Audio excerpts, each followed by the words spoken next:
Bonjour, bienvenue sur Mounia Channel 45. Aujourd'hui, j'ai envie de vous parler de l'histoire d'un pays que moi j'aime beaucoup parce que c'est un pays de héros avec un peuple vaillant, mais un pays martyr. Et c'est Haïti. Nous allons voir l'histoire d'Haïti en 2 épisodes et aujourd'hui nous allons commencer par le premier qui est cette révolte d'esclaves héroïques qui a conduit à la création du premier État indépendant d'Amérique du Sud, le premier et seul État dans l'histoire du monde à être le fruit d'une révolte d'esclaves.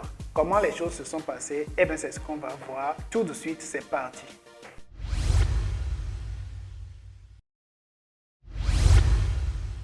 Déjà, dès la fin du XVe siècle, peu après que Christophe Colomb l'ait atteinte, l'île d'Hispaniola, qui est aujourd'hui divisée entre Haïti et la République dominicaine, a été occupée par les Espagnols qui lui ont donné ce nom-là. Naturellement, ce n'était pas une île déserte. Un groupe de ce peuple faussement appelé les Indiens d'Amérique y vivait, c'était les Taïnos.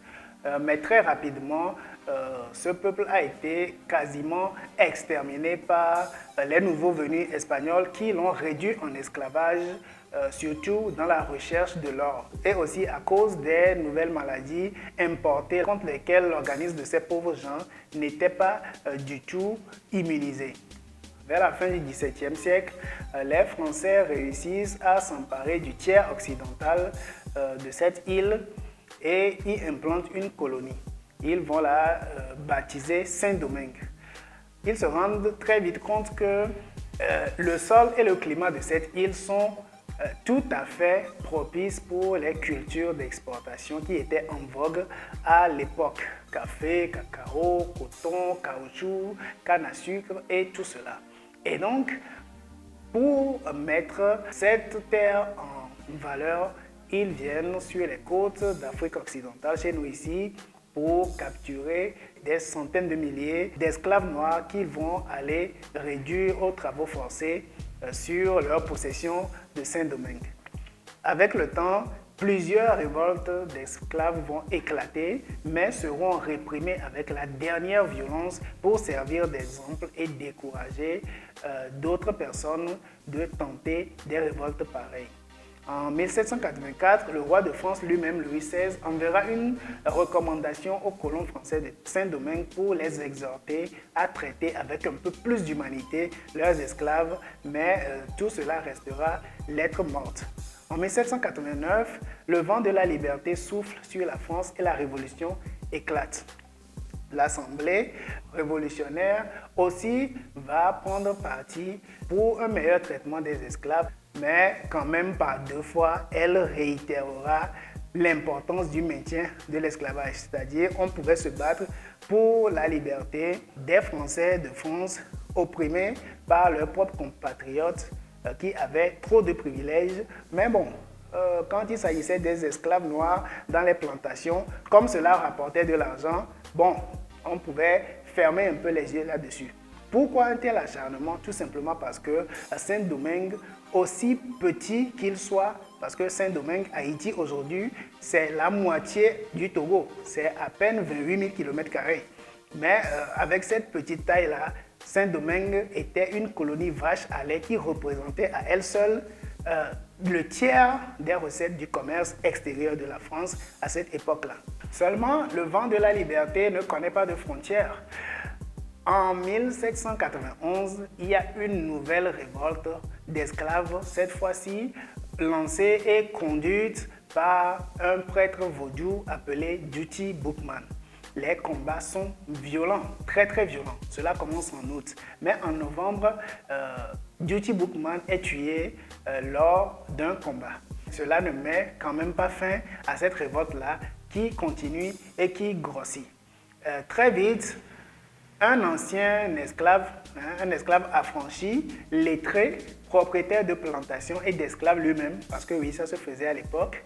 Ce monsieur donc appelé François-Dominique Toussaint-Bréda va rejoindre la contestation et très vite, il va en prendre le leadership grâce à son charisme et à ses talents militaires. Très bientôt, on va le surnommer Toussaint Louverture. Pourquoi? Parce qu'on dit qu'il est très doué pour créer des brèches, des ouvertures dans les lignes des combattants ennemis qui lui font face. En 1793, le 21 janvier, les révolutionnaires français coupent la tête de leur roi déchu Louis XVI. Et là, toutes les puissances européennes vont déclarer la guerre à la France. Les Espagnols, qui occupent les 2/3 de l'île d'Hispaniola, vont en profiter pour envahir Saint-Domingue, possession française aussi. Et là, Toussaint Louverture voit en eux deux potentiels libérateurs, en tout cas des gens qui peuvent combattre avec lui les colons français qui sont déjà ses ennemis. Et donc, il rejoint l'armée espagnole.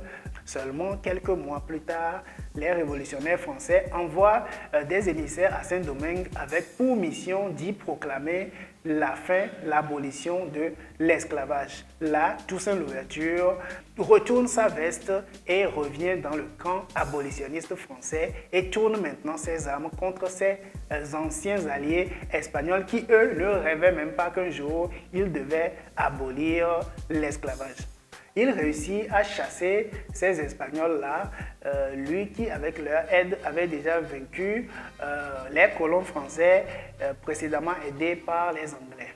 Et donc, devant le fait accompli, en 1794, eh bien, l'Assemblée en France, qu'on appelle la Convention, vote l'abolition pure et simple de l'esclavage. Et donc, ces anciens esclaves deviennent maintenant des citoyens français d'outre-mer et il faut établir des gouverneurs sur ces îles-là.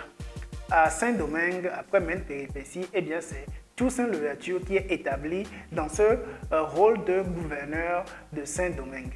Il va se passer plein d'autres étapes aussi rocambolesques, aussi violentes les unes que les autres, mais Toussaint Louverture garde quand même la main et bien que représentant de l'État français, eh bien, il mène une politique assez autonomiste sur son île. En 1799, un jeune général de 30 ans plante là son armée en Égypte et rentre à Paris pour perpétrer le célèbre coup d'État du 18 Brumaire. Ce général, vous l'aurez reconnu, c'est Napoléon Bonaparte qui prend le pouvoir en France et prend le titre de premier consul. En apprenant la nouvelle à Saint-Domingue, Toussaint Louverture se dit « Ah ben tiens, ce jeune homme-là, il pourrait peut-être vouloir rétablir l'esclavage. » Et pour prémunir ses compatriotes contre cette rechute, eh bien, en juillet 1801, Toussaint Louverture fait promulguer à Saint-Domingue une constitution assez autonomiste où il s'arroge plusieurs privilèges. Napoléon pique une colère à Paris car il ne peut pas concevoir que sur une île propriété de son pays, la France, un simple gouverneur noir puisse s'arroger le droit de prendre comme ça de son propre chef la liberté d'établir une constitution sans son aval à lui, Bonaparte. Et donc, pour contraindre Toussaint Louverture à quitter son poste de gouverneur afin de rétablir l'autorité de la France sur Saint-Domingue, Napoléon Bonaparte envoie une grosse armada de plus de 20 000 hommes commandée par son beau-frère le général Leclerc pour destituer Toussaint Louverture. Le corps expéditionnaire arrive à Saint-Domingue au début de l'année 1802. Des combats éclatent, mais les anciens esclaves auto-libérés sont très vite débordés et Toussaint Louverture est obligé de reconnaître sa défaite et de déposer les armes. Mais comme il l'avait prédit, au mois de mai de cette même année 1802, à Paris, eh bien, Napoléon fait effectivement rétablir l'esclavage. Quelques semaines plus tard, Toussaint Louverture, trahi par ses anciens compagnons d'armes, est arrêté et déporté en France. On le fout dans une prison où il mourra en avril 1803 de froid et de maladie. Mais avant cela, en octobre 1802, l'esclavage étant rétabli par la force en Guadeloupe, le vent de ce rétablissement arrive à Saint-Domingue. Et là, les anciens esclaves qui savent que la même chose sera faite contre eux se soulèvent à nouveau sous la conduite des anciens compagnons d'armes de Toussaint Louverture, des généraux noirs comme Christophe et Dessalines. De nouveaux combats éclatent donc entre les combattants de Saint-Domingue et le résidu de l'armée française. Résidu parce que une bonne partie de cette armée a été décimée par une épidémie de fièvre jaune dans laquelle le général Leclerc lui-même a trouvé la mort. Et donc c'est son second, le très raciste Rochambeau, qui prend la direction des opérations. Malheureusement pour lui, les généraux noirs de Saint-Domingue ne sont pas des enfants de cœur. Et donc, Dessalines, qui commande les forces de Saint-Domingue, va acculer l'armée de Rochambeau dans le fort de Vertières, sur lequel il va donner l'assaut en novembre 1803. Les Français sont défaits et en décembre, ils sont obligés de plier bagages et de quitter Saint-Domingue. Ainsi, le 1er janvier 1804, Saint-Domingue proclame son indépendance et devient ainsi le premier État indépendant d'Amérique latine, la première et la seule république née d'une révolte d'esclaves. Et Saint-Domingue reprend l'ancien nom que lui donnaient les autochtones taïnos, qui ont été décimés par les Espagnols quelques siècles plus tôt. Saint-Domingue devient donc Haïti et c'est ce nom qui est gardé jusqu'à ce jour. Et c'est le général donc vainqueur Jean-Jacques Dessalines qui prend le pouvoir d'abord sous le titre de gouverneur avant de se proclamer empereur d'Haïti sous le nom de Jacques Ier. Là, on pourrait croire que, eh bien, après une lutte si héroïque, maintenant, ce sera le paradis pour ces gens si vaillants qui ont versé leur sang pour leur liberté. Eh bien, pas du tout. C'est maintenant qu'un cauchemar va commencer pour le peuple d'Haïti. Cauchemar qui a ses répercussions jusqu'à ce jour où nous parlons dans ce pays martyr. C'est ce que nous allons voir dans le second et dernier épisode que nous consacrons à l'histoire d'Haïti. À très bientôt.